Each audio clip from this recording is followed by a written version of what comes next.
Every family has its secrets, but some of them can destroy everything. Imagine that your little daughter, without even realizing the consequences of her words, accidentally reveals the terrible truth that adults have been carefully hiding. And when the truth comes out, it is no longer possible to pretend that nothing has happened. My name is Mike, and I'm in my mid-50s. I used to have a strong family, a wife and daughter. But after a painful divorce, my ex-wife left, leaving our little Sophie to me, and I became a single father. My brother, Tom, has always been my support. He is a few years older than me and has a wife named Linda. Linda is a real piece of work. She is beautiful, well-groomed, and knows how to make everyone around her please her. Tom adores her, but I always felt something fake about her behavior. But it was their life, not mine. I stayed out of their business until my little daughter, Sophie, brought home a very expensive gift. One evening when I came home from work, Sophie was waiting for me in the hallway. She was beaming with happiness, hugging a huge teddy bear. "Daddy, look what Linda gave me." The bear was so big that Sophie could drown in it. I was surprised. "That's a very generous gift," I said, trying to hide my suspicion. Sophie shrugged her shoulders. "Ma," she said I was a very good girl. Something didn't add up. Linda had never been much of a fan of children, not even having any of her own. So why suddenly such generosity to my daughter? I tried not to dwell on it. But the next day Sophie brought me a gift again. Linda said I shouldn't tell you. Sophie whispered quietly when I asked her where the gift came from. And that's when it hit me. Why is my 9-year-old daughter receiving expensive items from my brother's wife, and yet she has to keep it a secret? I decided to talk to Linda. When I met her the next day at a family dinner, I cautiously started a conversation. "Sophie told me that you are very generous to her." Linda laughed, tossing her hair back. "Oh, Mike, she's such a wonderful girl. I just love to make her happy." I didn't believe a word she said. I realized that there was something more to this situation than just gifts. And the more I tried to find the answer, the more I felt that I was on the edge of something terrible. What does my little Sophie know that makes a grown woman willing to buy her silence? A key answer to this question will change all our lives. Have you ever felt that something is wrong, even if at first glance everything seems normal? If an invisible crack is spreading under the surface of your usual life, and you don't know when it will collapse. That's exactly how I felt when I realized that my daughter was hiding something. Over the next few days, I watched Sophie closely. She became more cautious in her conversations, sometimes stuttering when I asked about her day. This was not like my outspoken and direct daughter. One evening I decided to conduct a little experiment. "Sophie, today we're going to the store to pick out a toy." Her eyes lit up for a moment, but then she quickly looked away and mumbled uncertainly, "I already have everything I want." I didn't like that. Sophie had always dreamed of new toys like any child. But now she seemed afraid of something. Or someone. I couldn't ignore the situation any longer. The next day, I invited Tom to lunch at our favorite cafe. "How are things with you and Linda?" I asked between sips of coffee. "She's busy with work, meetings, business." "Why do you ask?" I hesitated whether to tell him, but decided to hinting she pays a lot of attention to Sophie. She gives her expensive gifts. Tom raised his eyebrows in surprise. Really, I didn't know anything about that. I was about to say something else, but he suddenly glanced at his watch and stood up in a hurry. Sorry, brother, I have to run. Let's talk later." "Okay," I nodded, although I felt even more confused. Tom had always been open with me, and now he was suddenly avoiding the conversation. That night, when Sophie fell asleep, I took her backpack and started looking through her things. I didn't usually do this, but I felt that something was wrong. In a side pocket, I found a small note folded in 4. You remember our agreement, right? Be a good girl and don't tell anyone. Next time you will get even more gifts. You want to, don't you?" It was as if I had been electrocuted. I sat down on the couch, clutching the note in my hand. Oh, the blood was pounding loudly in my temples. What does this mean? Is Linda really bribing my daughter? But why? It could have been something innocent. But what if it wasn't? I realized that I couldn't delay any longer, but I had to find out what was really going on. I decided to ask Sophie a question that would put everything in its place. Honey, what do you and Linda talk about so often? Sometimes the simplest things can become a weapon. A word, a gesture, a gift. Toys are a child's usual joy, but when they are used to hide the truth, they turn into a tool of manipulation. I didn't know how far this game had gone, but I was sure of one thing: my daughter was in a trap that I had to break. Sophie, what did Linda give you last time? My daughter tensed. And her small fingers crumpled the edge of her dress, and she looked away. Really? Then what was that note in your backpack? Sophie flinched. She remained silent for a few more seconds, and then whispered softly, "She said it was our secret." Linda didn't just give Sophie gifts. She taught her about mystery. She created a system in which the child felt special, chosen, but at the same time obliged to keep quiet. I glanced at the corner of the room where her new toys stood: expensive dolls, construction sets, teddy bears. I realized that these objects were not just things. They were silence bought at the price of a child's trust. I remembered how Sophie used to tell me everything, every little thing about her friends, about what was happening at school. But now she had learned to hide. Linda was gradually pulling my child into her web. Wasn't just buying her silence. She was teaching her that it was beneficial to hide the truth. Sophie, you know that Daddy is your best friend, right? We always share everything, right? She nodded, but not sure. If someone tells you to keep something a secret from your dad, it's bad, even if they give you a gift for it. Sophie frowned even more. But Linda doesn't do anything wrong. She just wants me to be happy. And that's when I realized that Linda had already brainwashed her. I could not put up with it. I had to act immediately. I decided to talk to Linda directly. When I called her and asked to meet, she was a little confused at first, but quickly composed herself and answered in her usual, flattering tone. "Oh, of course, dear, let's have coffee. Just like old times." I clutched the phone in my hand. She had no idea what was in store for me. We sat down in a cozy cafe. Linda acted as if nothing had happened. "Well, tell me what's bothering you." You know exactly what I mean," I replied, crossing my arms over my chest. She rolled her eyes. "If it's about Sophie, then don't make a big deal out of it. I just want to spoil my niece." Spoil. I tossed the same note on her desk. "What's this?" Linda lost her temper for a second, but then put on a calm smile again. "It's just a game." Children love secrets. I felt my fists clench. "What kind of secret are you hiding?" Linda leaned back and said, "That's none of your business." This time she didn't laugh.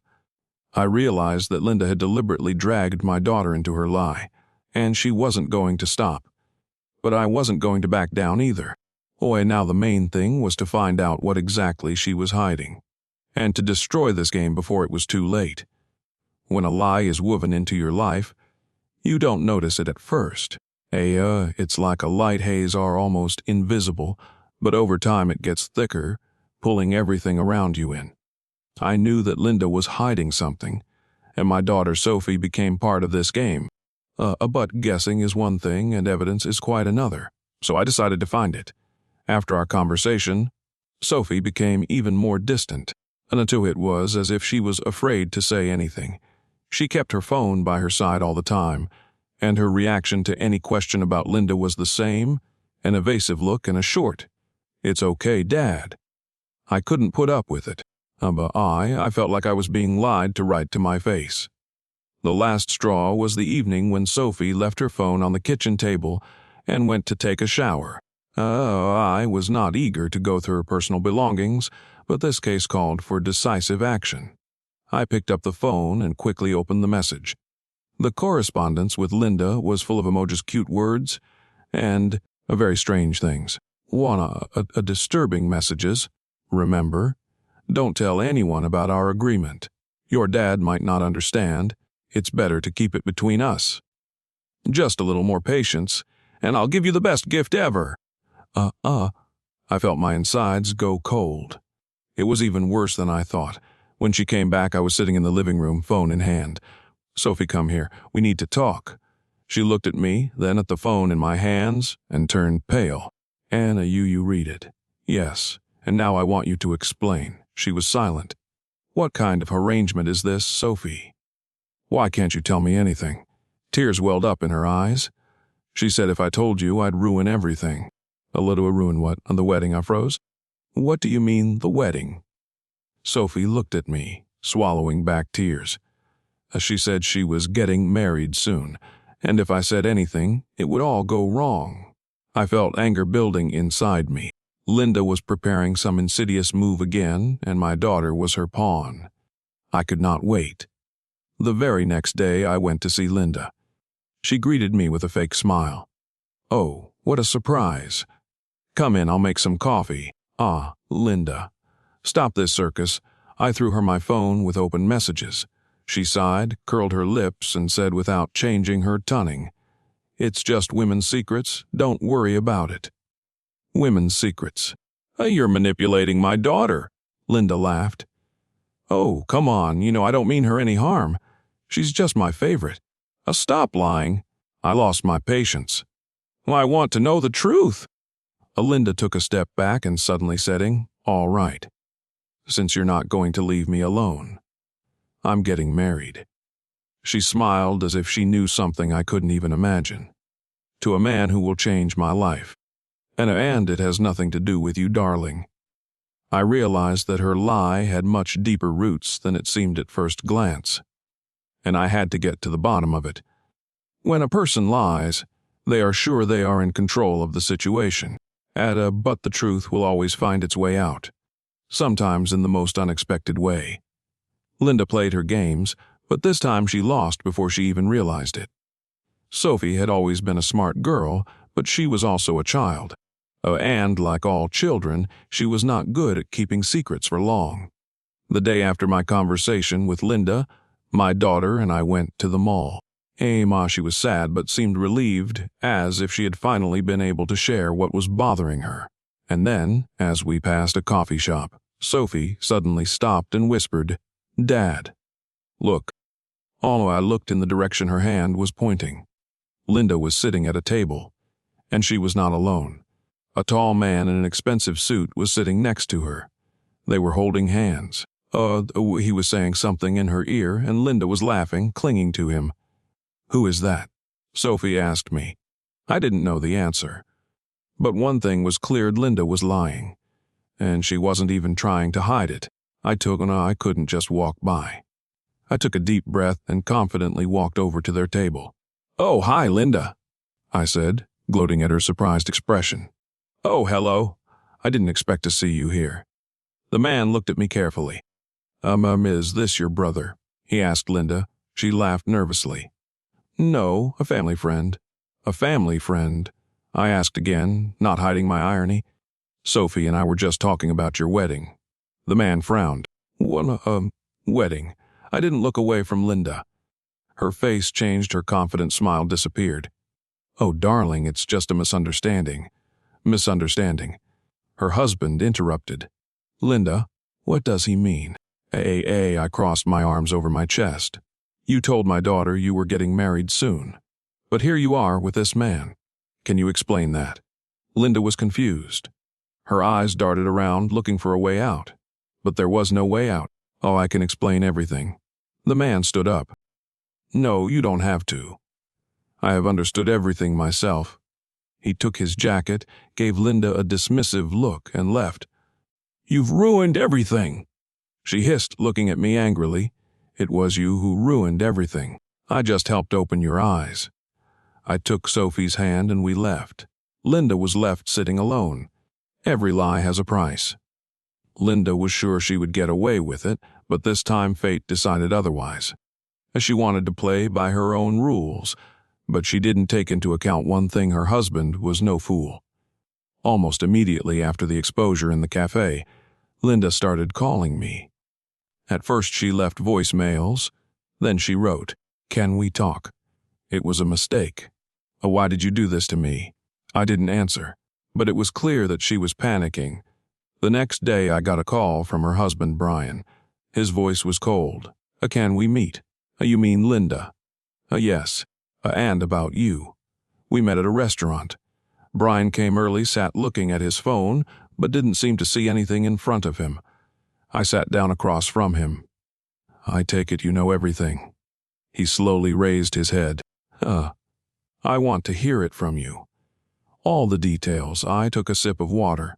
She bribed my daughter with toys to keep her quiet about her meetings with her lover. Brian clenched his fist tightly. It wasn't her first affair, was it? I didn't want to answer, but the silence was already eloquent enough. Brian ran his hand over his face tiredly. She's been lying to me all these years. I suspected, but I didn't want to see the truth. No, you have no choice, I said. But that's not all. I raised my eyebrows. What are you up to? I want her to pay for everything. And he pulled out his phone. She loves money more than anything. Let's get it from her. That same evening, Linda found out that her credit cards had been blocked.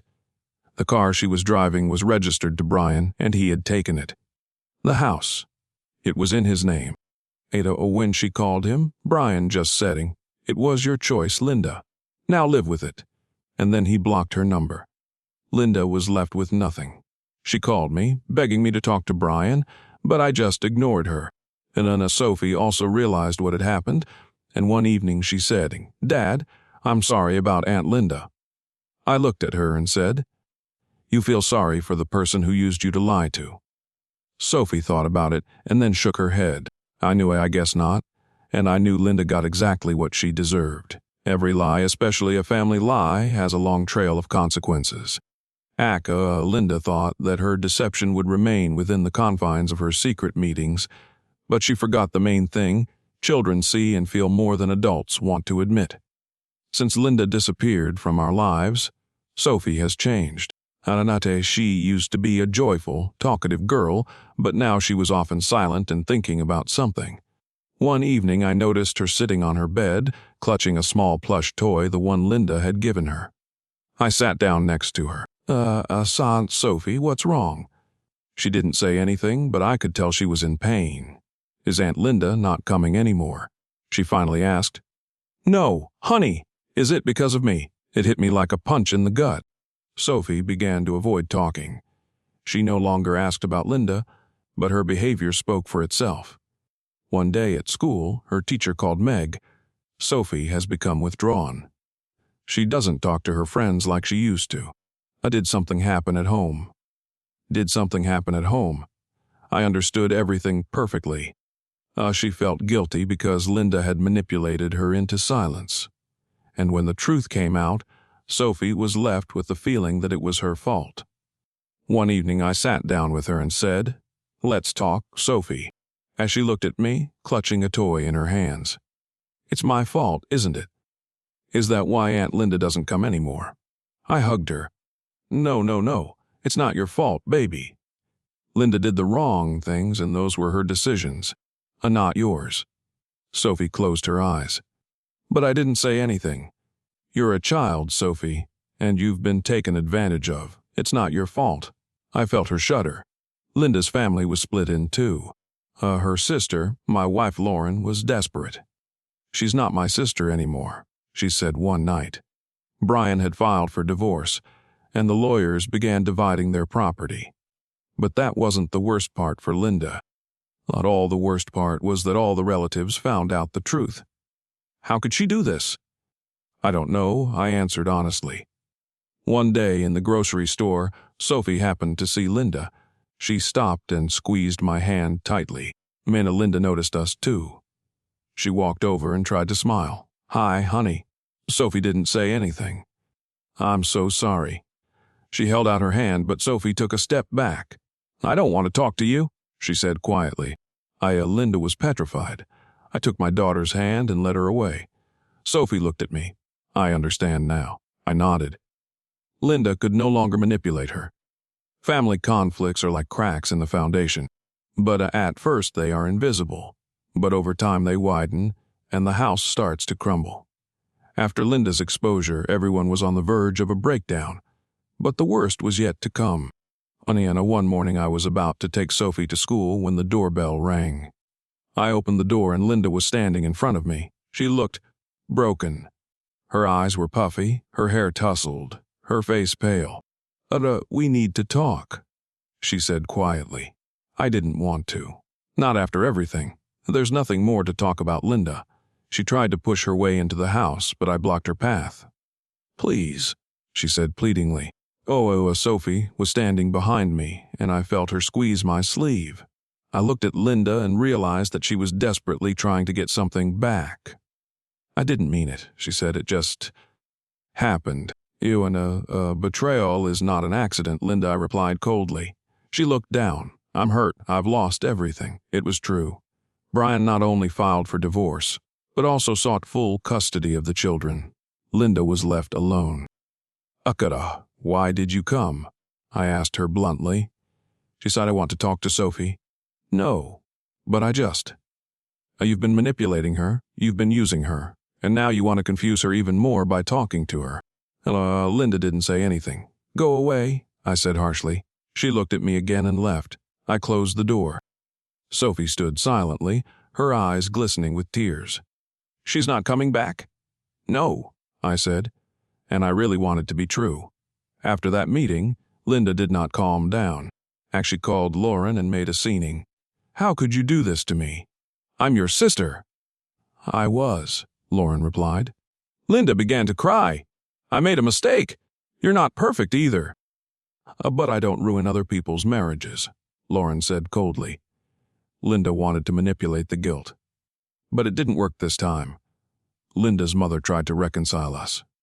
"She's your sister, Lauren.